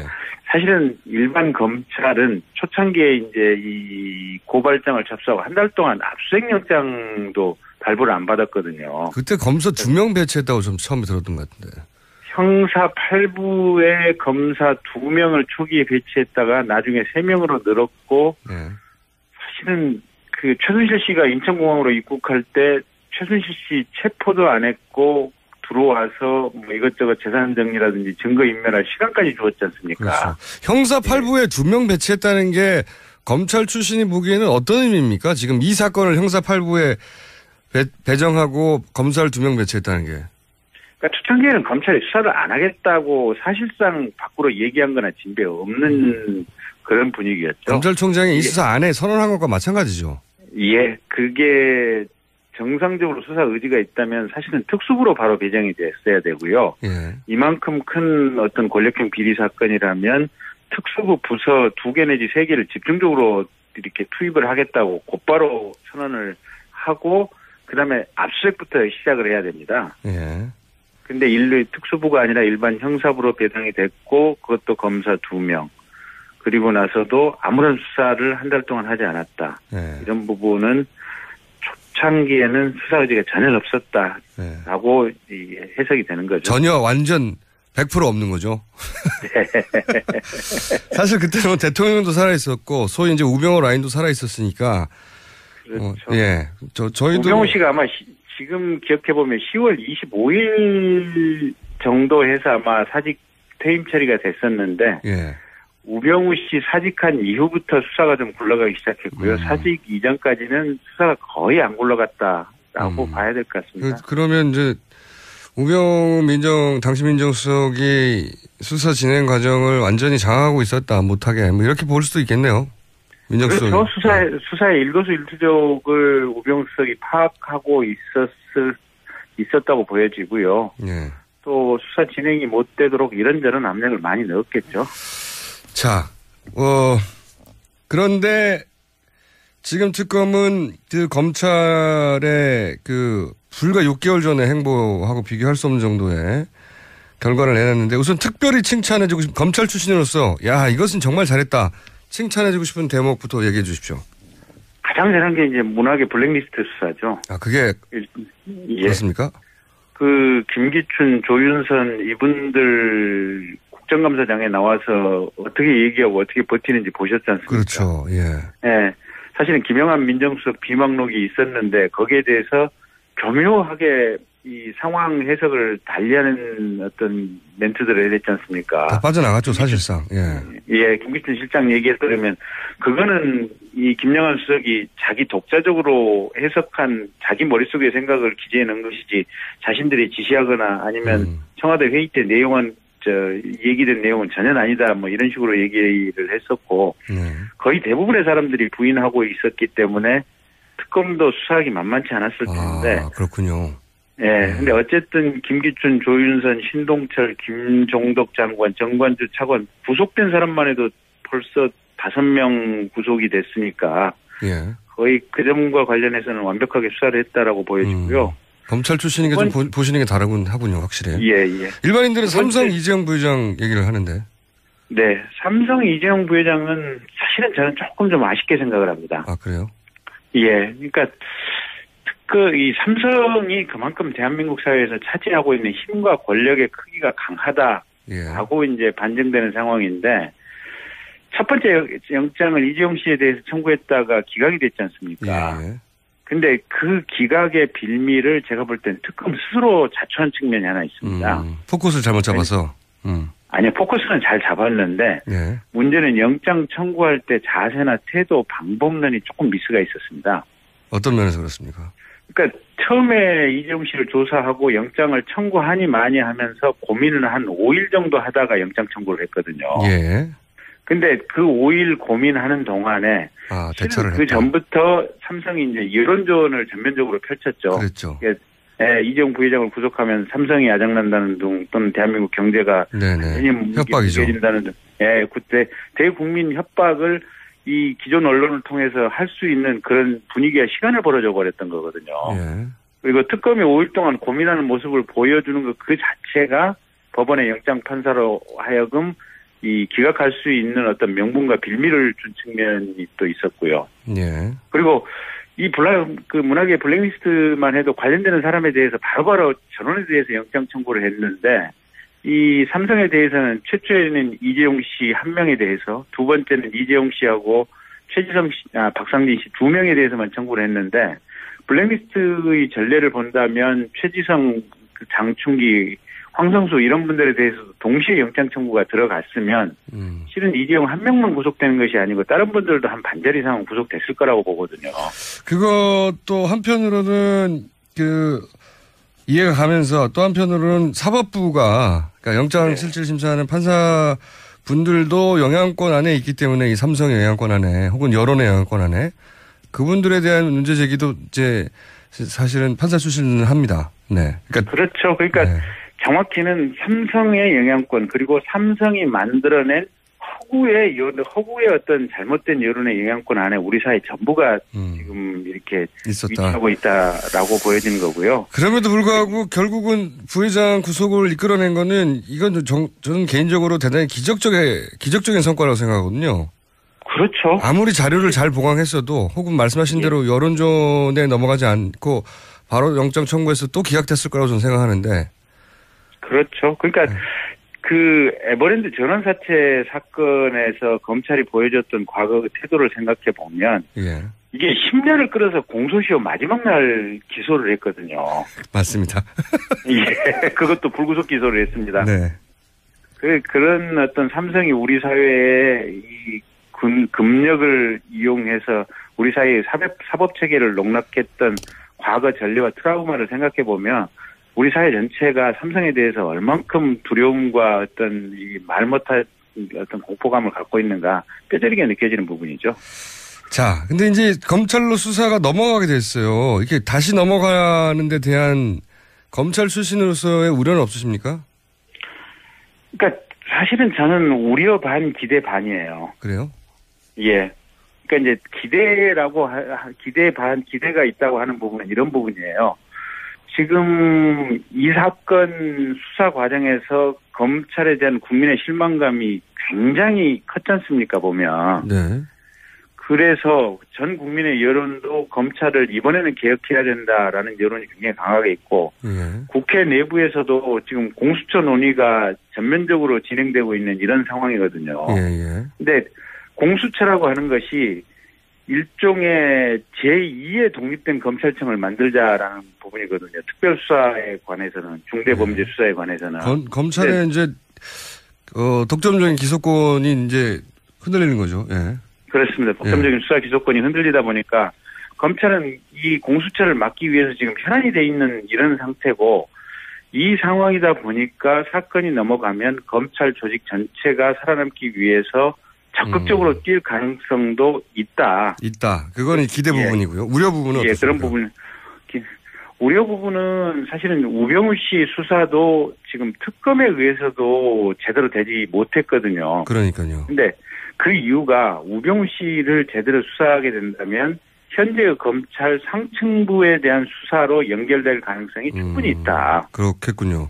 예, 그래서 파견 검사들 내부에서도 우병우 씨 수사에 대해서는 느낌이 여러 가지로 좀 복잡 다양했다라고 알려지고 있거든요. 근데 자신의 상관을 직접 수사해야 될 수 있는 상황에 직면할지도 모른다 이런 거죠. 예, 그렇습니다. 그래서 이게 일반 검찰로 다시 돌아가게 된다면 그런 우려가 훨씬 더 강력해지는 거죠. 그렇군요. 예. 어느 쪽 힘이 더 셀 거라고 보십니까? 둘 다 있을 수밖에 없죠. 사실은 근데 이제 우병우 씨 수사하고 그다음에 이제 남는 부분 재벌 수사라든지 비선 진료 또 박근혜 대통령의 여죄 수사 요 두 가지가 각각의 입장이 달라지는 거죠. 검찰 내부에 대한 사정 부분은 이러나 저러나 약하다, 동력이 약하다라고 보여지고요. 네. 박근혜 대통령에 대한 수사라든지 기타 재벌 수사 또 비선 진료 관련된 수사 이런 부분은 강하게 이루어질 가능성이 충분히 있다고 보여집니다. 근데 이제 특검법이 뭐 관련해서 인지된 수사 이런 식의 제약을 했기 때문에 우병우 씨 관련 수사도 제약이 많았다고 하는데 지금 말씀하신 검찰 수뇌부하고 연관성이 없다 하더라도 근데 네. 검찰로 돌아가면 그런 제약이 없으니까 네. 검찰 수뇌부하고 관련 없는 개인 비리나 이런 쪽으로 수사 방향을 틀어서라도 수사가 진행될 수는 있겠습니다. 그죠? 가능하기는 한데 네. 어쨌든 이번 사건에 대해서 수사할 여지들이 여전히 많이 남아있는 상태이기 때문에 네. 실은 우병우 씨라든지 검찰 수뇌부 수사를 맨 첫 번째 수사 대상 과제로 하지 않을 것이다. 삼아도 되는 거거든요. 그렇죠. 그래서 네. 수사의 대상 서열이 밀릴 가능성은 여전히 있는 거죠. 알겠습니다. 또 한 가지 여쭤볼 게 이제 그 특검 관련 뉴스를 듣다 보면 공소유지가 중요하다는 얘기를 계속 합니다. 근데 이 공소유지가 굉장히 생소하거든요. 일반인들한테는. 이게 왜 중요하다는 거지? 왜 자꾸 마지막 브리핑에서도 공소유지 하는 건가? 예. 공소유지를 좀 설명해 주시고 이게 왜 중요한지 추가적으로 설명해 주시죠. 예. 이렇게 보시면 됩니다. 그 특검 조사실 안에서 수집한 증거 자료 또 그 안에서 조사하고 이렇게 얘기를 들었던 진술 내용들 이런 것들이 조서라든지 녹음 녹화 파일로 이렇게 되어 있지 않습니까 보면 그걸 이제 법정에 제출하면 대부분의 피의자들이나 증인들이 이런 식의 얘기를 합니다. 그때 당시에 검사님이 저에 대해서 은근히 협박을 해서 그런 식으로 얘기를 할 수밖에 없었다고. 강압적인 분위기 하에서. 예. 최순실 씨 특검 조사받으러 가면서 여기는 민주특검이 아닙니다라고 외쳤던 거 기억하시죠? 네. 예, 그런 행태들이나 이 국민을 속여먹는 이런 어떤 자세들이 법정에서는 수없이 나타납니다. 그래서 이게 어떻게 보면 제대로 된 절차를 통해서 이런 증거 자료를 수집했고 이 증거 자료가 올바르다라는 점을 특검의 이 공소 유지를 하는 검사가 법정의 판사에게 정확히 제시를 해줘야 됩니다. 그래야만 유죄 판결이 가능한데. 그러니까 수사를 했던 사람이야만 정확하게 알 수 있는 내용들.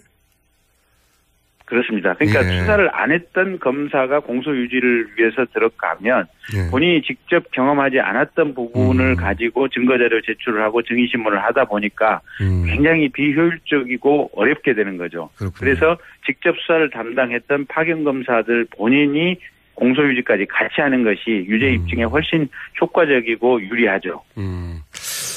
그게 이제 공소유지고. 그러니까 죄가 있다고 했는데 죄가 있다는 걸 끝까지 입증해내야 하는 게 이제 공소유지인 거죠. 그렇습니다. 법정에서 유죄 판결이 나와야 유죄지 특검이 아무리 기소를 했다고 하더라도 법정에서 증거가 불충분하다, 증거가 부족하다라는 이유로 무죄 판결이 나오면 그렇죠. 그 사람들은 나 무죄 받았으니까 억울하게 재판받았다 이런 식으로 얘기를 하거든요. 네. 그래서 이게 무죄 판결을 받는 것은 그게 본인이 억울하게 기소를 됐을 가능성도 있지만 증거가 부족하기 때문에 무죄가 나오는 경우도 간혹 있거든요, 보면. 혹은 공소유지를 해야 하는데 담당 검사가 인사이동을 해가지고 없어져 버렸다든가 이렇게 약해진 경우 그런 경우도 있을 수 있죠. 그렇죠. 공소유지를 효율적으로 하지 못하면 그런 상황들이 생기는 거죠. 근데 지금 이번에는 특검팀이 해체되니까 이렇게 되면 수사했던 사람들이 다 뿔뿔 흩어져서 공소유지가 어려울 수 있으니 이걸 굉장히 신경 써야 된다는 이야기를 계속 특검이 했던 거군요. 네, 그렇습니다. 근데 특검이 전면적으로 해체되는 것은 아니고요.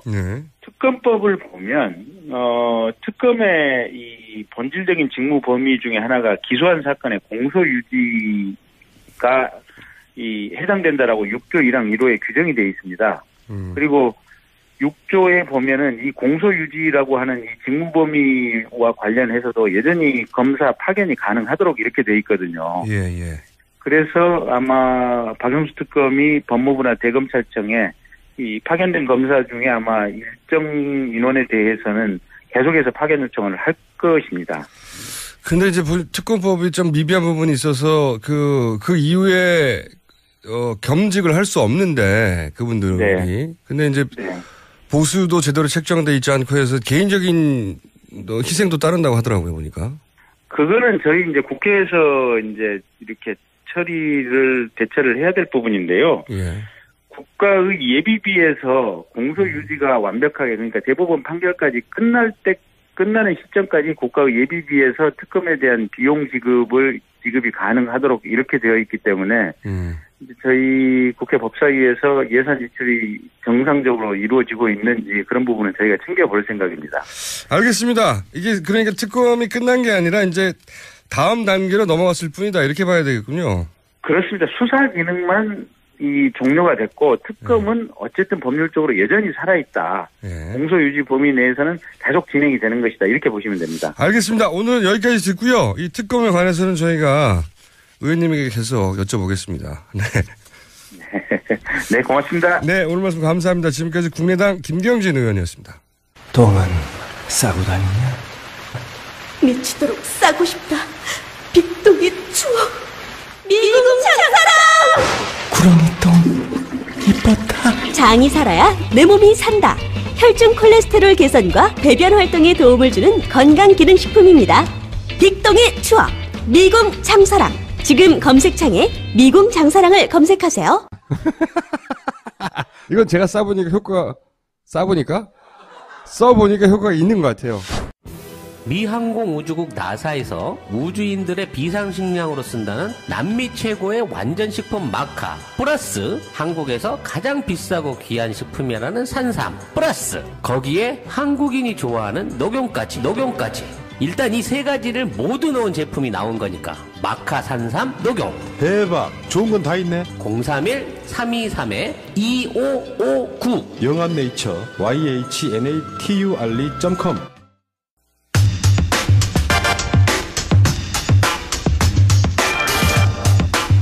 자, 4대 천왕 정편의 남자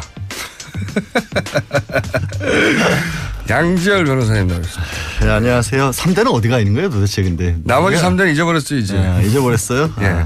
오늘 근데 나오시면서 세수를 안 하신 것 같아요. 아니 뭐 라디오에서 그런 얘기까지 굳이 이따가 집에 들어갔다가 다시 세수를 할 거고요. 아 그래요? 집에 못 들어가셨어요? 아니 뭐 못 들어간 게 아니고 일어나자마자 나왔어요 그냥. 오른쪽 휴일인데 오른쪽 후두부 부분이 지금 아니 저한테 뭐 머리 스타일 가지고 저한테 뭐라 그럴 입장은 아니잖아요. 지금 뭐 반팔 티셔츠 입고 지금 반팔 티셔츠인지 네인지 잘 모르는 구별이 안 가는 그런 패션을 하고 있으면서 저는 몸에 열이 많아가지고 열이 많아서 저희 집에서는 벌써 에어컨을 틀고 있어요. 제 방에서 농담이 아니라 가끔 여기 확 올라오거든요. 몸이 열이 많아. 근데 종편 얘기를 하니까 갑자기 보통은 그 종편을 바라보는 시선들이 아무래도 보수적인 사람들이 많이 나온다. 패널들도 그리고 발언들도 좀 사회적으로 문제를 일으키는 발언도 왕왕하고. 근데 가끔 양념으로 등장하는 분들이 있죠. 양념. 균형을 맞추기 위해서. 저 얘기하는 거예요? 그렇죠. 양념은 아니고. 양념. 저도 해야 할 일은 있어요. 근데 아니 왜 이 얘기를 꺼냈냐면 그래서 말씀드린 것처럼 보수적인 편으로 보는 시각들이 있는데 이 종편들이 또 이제 광화문 인근에 많이 있잖아요. 요즘 그 토요일이나 이럴 때 집회가 있을 때면 그렇게 보수적인 걸로 분류돼 가는 그런 패널들마저도 이 태극기 들고 나오시는 분들이 무서워서 도망을 다니시더라고요. 실제로 그 정도로 극단적인 발언을 하지 않으면은 그분들조차 근처에 갔다가 저거 누구다라고 하면서 쫓아오는 분들이 있어서 도망을 왔다라는 그런 증언들까지 있어요. 아니 저도 이제 그 집회 갈 때 높은 데가 올라가서 한 번씩 보거든요. 뭐랄까요 대열? 어떤 진영? 확일지니까 뭐 이런 거 보려고. 근데 저는 이제 친박 집회라고 하는데 친박 집회라는 게 더 맞는 표현이라고 봅니다. 그 친박 집회를 보면 참 재밌는 것이요. 예를 들어서 7시에 이제 본 집회다. 그러면 한 3시, 4시에 오시는 분도 있지 않습니까? 그러면은 좌우로 정렬 좌우로 정렬. 예, 좌우로 이렇게 팔을 벌려 서로 닿지 않는 앞뒤 간격과 좌우 간격을 일정하게 유지해서 쫙 퍼져요. 처음에는 왜 저러시나 했어요.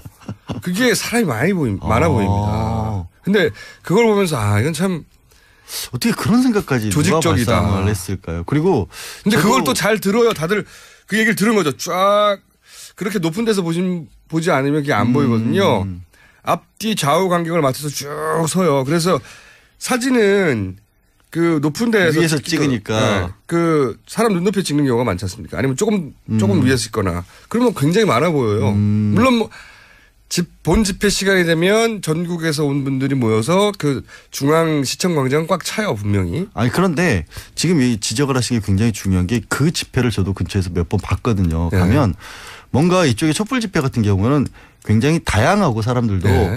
와 정말 중구난방이에요. 통제는 안 되죠. 통제가 안 되죠. 예. 각자 자유롭게들 오고 왔다 갔다 연령대도 그렇고 나와 있는 분들도 그렇고 또 각 정당이나 아니면 뭐 어떤 뭐 세력에서 조직에서 나온 분들도 있어도 따로 온갖 사람들이 다 얘기를 하고 있잖아요. 온갖 사람들이 평소에 못했던 얘기들도 하고 있고 그런데 저쪽을 가면 정말 무서워요, 약간은. 그러니까 무섭죠. 위에서 뭔가 조직된 거에서 정말 일사불란하게 움직이고 있고 단상에 올라가서 얘기하는 사람들 말고는 그 사람들이 소리치라 그러면 소리 지르고 있고 안 그러면은 그때는 막 주장이 없어요, 거기서. 그냥 멍하게 있어요. 주장이 없고. 그러다가 위에서 태극기 누가 한번 막 흔들면 또 소리 한번 지르고 그런 상황인데 그런 데서 나오는 얘기들이 요즘 너무 무서우니까. 거기에 그리고 외국인 노동자들도 오거든요. 외국인 노동자들 저는 그건 못 봤는데. 그분들 한국말도 못해요. 무슨 말인지도 몰라요. 그분들은 어떻게 온 거야?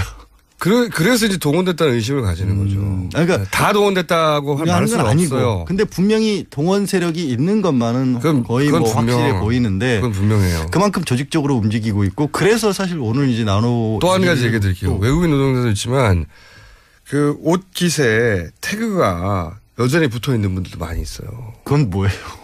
잠깐 말씀드렸는데 지난번에 주시 시간에 뭐냐면 그 집회가 있는 곳의 근방에 가면요 옷집들이 하는 하소연이에요. 그 나이 지긋한 분들이 들어오셔가지고 행세극으로 굉장히 그 안정적인 주거 활동을 하지 주거 생활을 못하는 분이 아닌가 싶은. 그런데 돈을 현금을 내고 사요. 그 자리에서. 그런데 집회가 끝난 다음에 반품을 합니다. 그래서 태그를 못 떼는 거예요. 아니 그건 업무방해지. 하지만 어쨌든 제 말은 뭐냐면 그런 정도의 일까지 벌어지고 그러니까 있다. 그게 이제 주기적으로 벌어진다고 하니 한 번이 아니라. 그리고 그 박원순 시장까지도 도저히 못 견디겠다고 한 게 바로 시청 옆에 서울 도서관 옛날 시청 자리 들어가가지고 그래서 술 드시고 또 소리 지르고 하는 바람에 도서관 이용이 불가능할 정도에서. 그리고 거기 이제 그 강원분들 있잖아요 시청. 제가 물어본 적도 있어요. 저거 다 허가 받은 거냐고. 천막이나 뭐 이런 거 있잖아요. 집회를 위해서. 다 불법이에요, 사실은. 그러니까 그거를 이게 발언도 그렇지만 집회나 표현의 자유 이런 걸 늘기에는 집회라고 하는 것은 정치적인 어떤 의사표시를 하는 건데 동원된 정치적 의사표시라는 건 있을 수가 없잖아요. 본인의 의지가 아닌 한은. 게다가 거기서 저는 이제 형평성을 또 말하고 싶어요. 말씀하신 대로 무슨 그 집회의 과격성 발언들이 점점 무서워지잖아요. 뭐 뒤통수를 야구방망이로 몽둥이 들고 나오잖아요. 정말로 대놓고. 그 뒤통수를 야구방망이로 친다고 하는 게시물이 올라오고 그 다음날 그 박영수 특검 집 앞에 다 몰려가고 진짜 방망이를 들고 와서 휘두르면서 소리를 지르고 군복 입고 나왔던 것 같은데. 네. 그리고 사진 불태우고.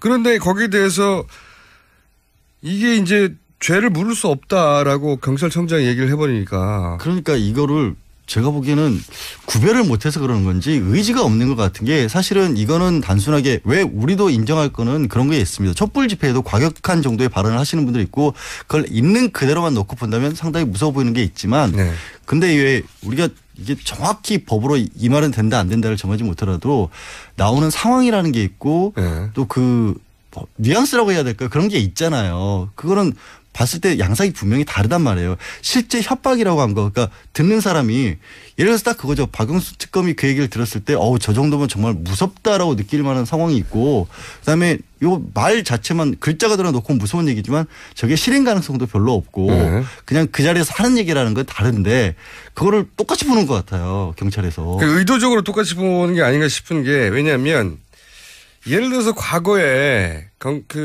이 경찰 사법당국이 이것보다 훨씬 경미한 사안으로 훨씬 더 경미한 사안으로 많은 사람을 구속하거나 혹은 많은 사람을 처벌한 경우가 있거든요. 뭐 유인물 뿌렸는데 그렇죠. 대통령 얼굴이 이제 들어간 유인물이에요. 그러면 처벌할 규정이 별로 없잖아요. 그러니까 그걸 뿌리기 위해서 좀 높은 데 올라갔단 말이죠. 그 건물 건조물 침입죄. 교통방해죄 그거 뿌려가지고. 네. 그렇게 억지로라도 죄를 삼으려면 얼마든지. 굉장히 창조적인 법리였고. 건조물 침입죄로. 그분 그래서 끌려다니면서 계속 수사받았어요. 못하고. 그러니까 이거는 근데 그렇게 창조적인 법리가 필요한 게 아니라 말씀드린 협박죄를 적용을 하려면. 게다가 집 주소 나오죠. 동 나오죠. 호수 나와요. 아니, 이게 그렇게 복잡한 거 따져볼 필요 없이 박영수 특검이 신변보호 요청을 했어요. 예. 그리고 이틀 정도 걸리긴 했지만 경찰이 받아들였어요. 예. 경찰이 받아들였다는 얘기는 심각하게 경찰이 보기에도 이건 문제가 있다. 실 보호를 해줘야겠다 해서 보호를 하고 있는데 그러면서 협박을 한 사람은 수사를 안 하겠다. 조회가 안 될 것 같다. 이게 스스로도 앞뒤가 안 맞는 상황이 돼버린 거죠. 그리고 게다가 이제 문재인 전 대표 협박한 사람은 검거했다고 하는데 제가 아는 한 그분이 아니에요. 다른 사람. 여러 사람이 있었을 수 있는데. 근데 문재인 전 대표에 대해서는 정말로 아주 구체적인 범죄 계획이랄 수준의 어떤 것들이 떠돌았었고 거기에 또 실행하는데 사람들 모은다 이런 얘기들까지 들렸었고. 그거보다 훨씬 더 구체적이었다고 하는데. 그러면 그 정도까지 구체적이면 사실 살인 같은 경우는 대표적으로 예비나 음모 정도도 처벌을 할 수 있거든요. 이거는 구체적으로 수사를 해봐야 되는 상황이었고. 그리고 그 발언을 해서 많은 국민이 불안을 느끼잖아요. 사실은 저는 이제 대테러 방지법이라는 걸 싫어해요. 결석 통과도 됐고 말도 안 되는 그런 상황에서 만들어진 국정원을 위한 법안이라고 했었죠. 근데 그 대테러 방지법을 아침에 오다가 보니까 이게 국가의 어떤 권한 행사를 방해하기 위해서 사람을 살해하거나 또는 상해하거나 그런 협박을 하는 것 자체를 테러라고 규정을 하고 있거든요. 다 테러네 그러면. 테러잖아요 지금 상황이. 다음 시간에 대테러 방지법 법안을 그대로 들고 와서 읽으면서 자세히 얘기해보죠. 근데 이게 사람들한테 심리적 압박을 주는 거예요 실제. 아니 오늘 사실은 광화문에서 중계방송을 해야 되는데 현장 생방송을 중계방송을 나가야 되는지 말아야 되는지 고민이라니까. 벌써 그만큼 심리적 영향을 받잖아요. 그럼요. 그리고 특히 공직사회에 있는 분들 있잖아요. 이런 분들은 이런 짓도 저런 짓도 하지 말고 가만히 있어야지 하게 만드는 심리적 압박이 되고요. 그리고 집회를 나가려고 한 분들도 특히 부모님들 같은 경우는 우리 아이들 가서 다치는 거 아닌가 이런 심리적 압박이 되고요. 그리고 이제 그 법관들도 실제 경호원들 붙었잖아요. 붙었죠. 왜냐하면 못 들어가신다는 걱정도 하시는데. 재판관 같은 경우에 자기가 어느 그 미용실 간다까지 나오는데 그거는 알 수가 없어요. 절대로 일반인은. 그래서 조직적인 어떤 것이 있지 않느냐라는 상황이. 그래서 기관의 사찰 정보가 빠져나간 게 아니냐 생각하는 거고요. 어쨌든 그래서 저는 대테러 방지법이라도 싫은 법이지만 끌고 와야 되는 거 아니야 하고 그 전에 폭처법상의 집단협박죄가 분명히 있거든요. 폭처법의 폭처법이 뭔지를 말씀해 주셔야죠. 폭력행위 등 처벌에 관한 법률 위반이고. 그래도 폭처법 변호사라는 걸 지금 자기가 지금 순간적으로 발생한 거죠. 참 하여튼 이게 다른 게 아니에요. 굉장히 구체적으로 사람에게 공포감이 들 만한 어떤 행위를 했었을 경우에는 처벌할 수 있고 그다음에 막연하게 그냥 욕설로 어떤 감정적으로 하는 수준을 넘어서서 말씀드린 것처럼 신변보호 요청을 직접적으로 해야 될 상황이었고 그리고 실제로 집회 현장에서 사람들 맞은 경우도 있었어요. 실제로 맞았죠. 이거는 폭행이 명확하게 이뤄진 거고 그러면 그렇게 다 다쳐가지고 실제 피를 옮긴 뒤에 그러니까 말이에요. 나설 거예요? 그건 아니잖아요. 이걸 막아야 된다고요. 안 그러면. 이철성 경찰청장이 이 소위 이제 친박 집회를 수사하거나 하는 데 대한 부담을 느끼는 게 명백한 겁니다. 제가 보기에는. 저는 개인적으로 강력히 추정합니다. 의지가 없어 보여요. 수사할 상황이 아니라고까지 했는데 백석 테러라는 말도 참 마음에 안 드는데 이렇게 마음에 안 드는 게 맞지 하여튼 그게 왜 백석이야 우익 테러가 그런데 이런 것들이 바로 방치했을 때 바로 백석 테러로 이어지는 거고 그 조짐들이 나오고 있고 인터넷 게시판들 곳곳에서 구체적인 어떤 모의들이 이루어지는 정황들도 보이고 있고 실행에 옮겼던 사람들도 있었고 개인적인 어떤 이유가 됐을지 모르겠지만 아예 직접적으로 내가 그거를 책임지겠다고 나섰던 사람들까지 나온 상황이거든요. 이게 사회적인 불안감을 조성하고 있거든요. 실제로. 그 테러라니까. 테러 위협이라니까. 그러니까 이거는 그게 구체적으로 이루어지지 않았으니 가만히 있을 게 아니라 구체적으로 이루어지지 않도록 단속하고 사람들한테 경고하고 혹은 많이 나간 사람들한테는 법적 처벌을 물어야 되는데 경찰의 역할이 두 개예요. 범죄가 일어난 다음에 사법 처리를 하고 하는 것도 있지만 공공 질서 유지라고 하는 게 더 큽니다. 경찰은. 그렇기 때문에 경찰 내는 교통경찰도 있는 거고 뭔가 실행에 옮기기 전에 미리 막아야 되는 역할도 있는 거예요. 자, 경찰이라면 친박 집회에서는 더 세게 나가는 거죠. 괜찮단다 그러고.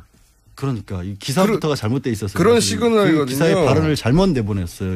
이철성 청장이. 이철성 청장을 탄핵해야 되는데 이게 방법이 없네요. 당장은 제가 보기엔 인사권이 없기 때문에 황교안 대행 좀 더 노력해 주시기를 바라야죠. 황교안 대행이 있기 때문에. 근데 이게 황교안 대행도 공안검사 출신이잖아요. 공공의 안전이 위협을 받고 있는데 제 말이 그 말입니다. 뭐 하고 계신 거야 지금. 공공의 안전을 굉장히 그 대중 집회를 통해서 압박하고 있거든요. 평생을 그걸 위해서 몸바쳤다고 법무부 장관까지 하시고 지금 오늘 권한대행까지 하고 계신데. 자, 지금까지 까치집을 하고 나온. 까치집 아니고 참 내복 입고 있으면서 그런 얘기 하실 거예요. 양지열 변호사였고요. 다음 주에는 그러면 대테러 방지법 분석해가지고 다 정해가 버리자고요. 자, 까치집 양지열이었습니다. 네, 고맙습니다.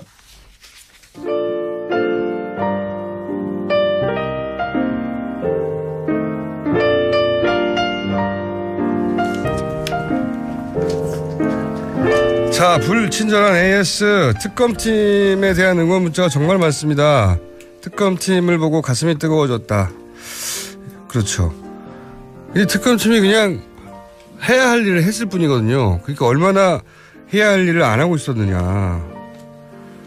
자, 특검이 예산 문제가 있다면 저는 계좌를 열어 후원금을 보낼 생각이 있습니다. 이런 분들 많고요. 그리고 오늘 휴일인데 뉴스공장 중독되신 분들이 또 문자를 좀 하셨네요. 일본 출장 중인 김범중입니다. 매일 이 방송을 듣고 있을 아내에게 안부를 전합니다. 이런 안부는 직접 전하세요. 방송을 통해서 안부를 전하신 김범중 씨. 이게 보통 이게 이제 음악방송이나 이럴 때 사연 보내고 이런 것도 시사방송에 지금 아내에게 안부를 전합니다. 예. 직접 전하시기 바랍니다. 자, 늦잠 좀 자려고 했는데 와이프가 뉴스공장 듣는다고 7시에 저를 깨웁니다. 뉴스공장 알게 된 이후로 운전을 천천히 하게 되었습니다. 7시 10분이면 꼭 차에 오릅니다. 7시 5분에 김어준 생각을 일부러 놓치는 겁니까? 기분 나쁘네요. 네. 자, 불친절한 에이스 여기까지 하겠습니다.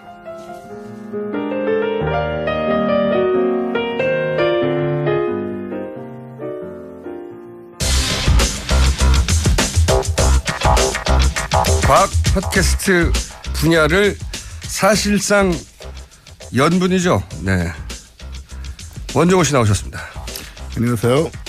목소리가 왜 이래요? 갑자기 목이 쉬었네요. 예. 자, 오늘은 이게 굉장히 힘든 한 두 달이었어요. 네. 원래 이제 정통과학을 우리가 얘기하다가 외계인 뭐 이런 얘기하다가 갑자기 이제 탄핵 종목이 들어가면서 이제 과학과 시사를 접목하기 시작해가지고. 네. 이제 좀 약간 지양하려고요. 네. 좀 밑으로 떨어지고. 큰 사건 나기 전까지는. 예, 뭔가 확 감이 오는 거 나오기 전까지는. 그래서 오늘은 약간 진지한 이야기입니다. 진지한 이야기요? 네. 네. 지금 대선 후보에 대한 검증이 이루어지고 있잖아요.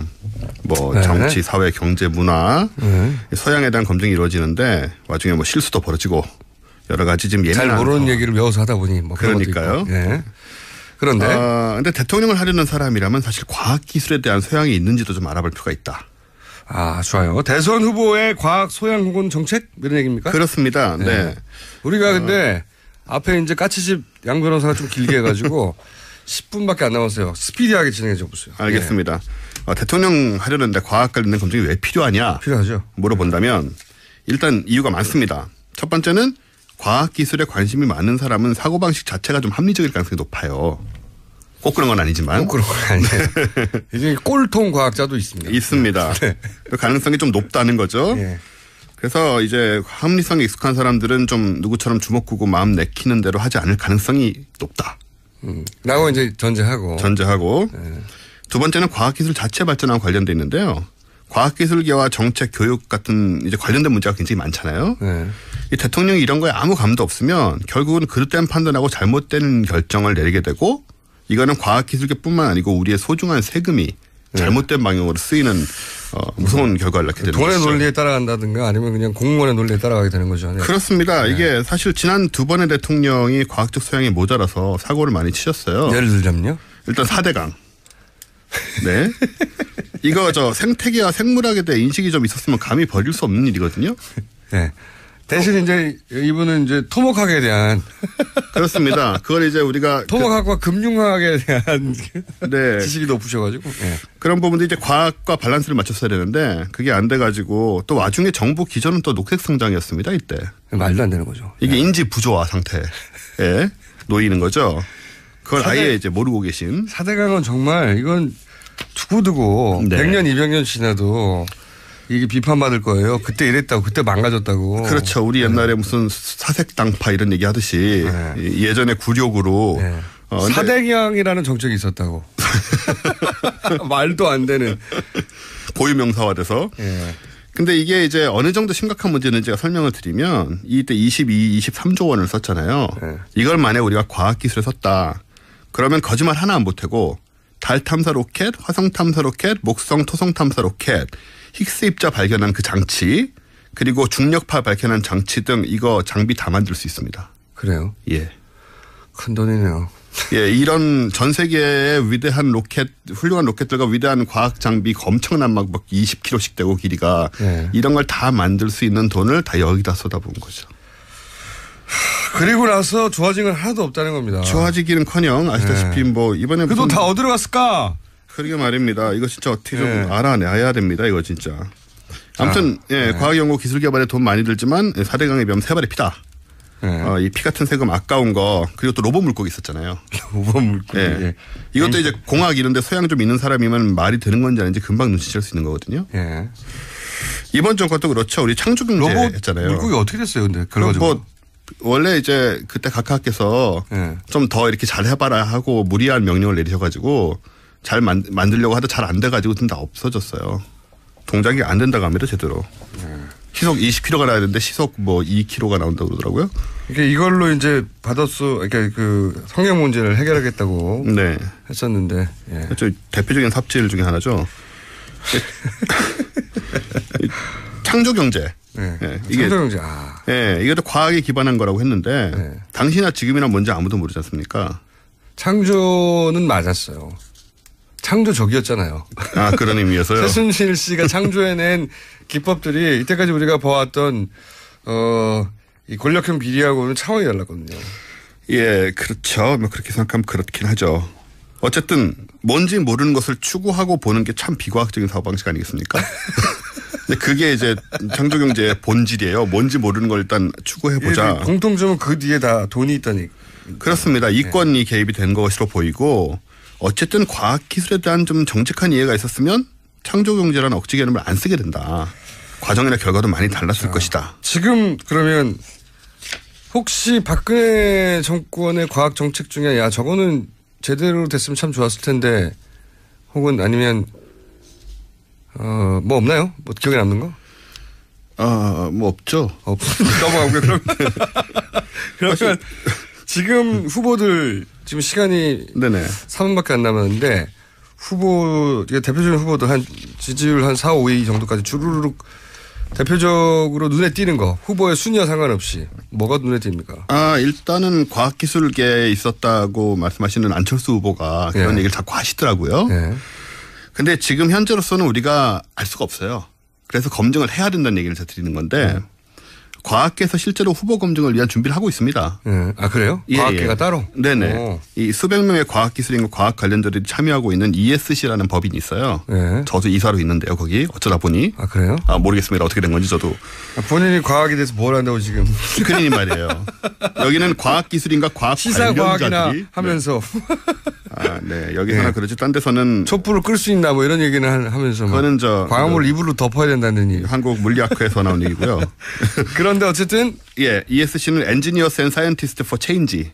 우리말로는 변화를 꿈꾸는 과학기술인 네트워크인데 엔지니어와 과학자들. 네네. 과학기술인이라고 이제 뭉뚱그려서 얘기를 하죠. 과학기술 교육이나 정책 뭐 이런 것들 과학계 비정규직 문제 많거든요. 현안들이.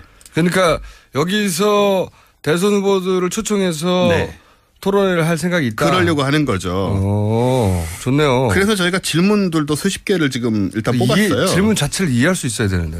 예, 그래서 지금 신경을 많이 썼죠. 이해할 수 없는 질문은 안 하려고. 지금 대선 후보 잠재 군두개를 속에서는 정책을 비교할 만큼 구체적인 게 나온 게 없다 아직은. 예, 뭐 한두 마디 하고 있는데 저희가 드리려는 이런 질문들만큼 구체적으로 이제 생각하고 예를 들어서 어느 정도 구체적인 질문입니까? 진지한 질문으로는 예를 들어서 이런 게 있죠. 새로운 과학기술의 교육의 실체는 뭐고 어떻게 이루어낼 것이냐. 과학교육 관련된 얘기. 과학교육을 어떻게 할 거냐. 네, 그런 거 있고. 아무 그다음에 없을 텐데 대부분. 연구기관장 선출 시 낙하산 인사를 타파해야 된다. 이거 되게 중요하거든요. 예, 이제 모든 분야의 낙하산의 문제인데 특히 과학을 모르면 도저히 할 수 없는 일에 과학과 상관없는 사람들이 온다는 거죠. 맞습니다. 그런 사람들이 굉장히 많이 와서 문제가 되고요.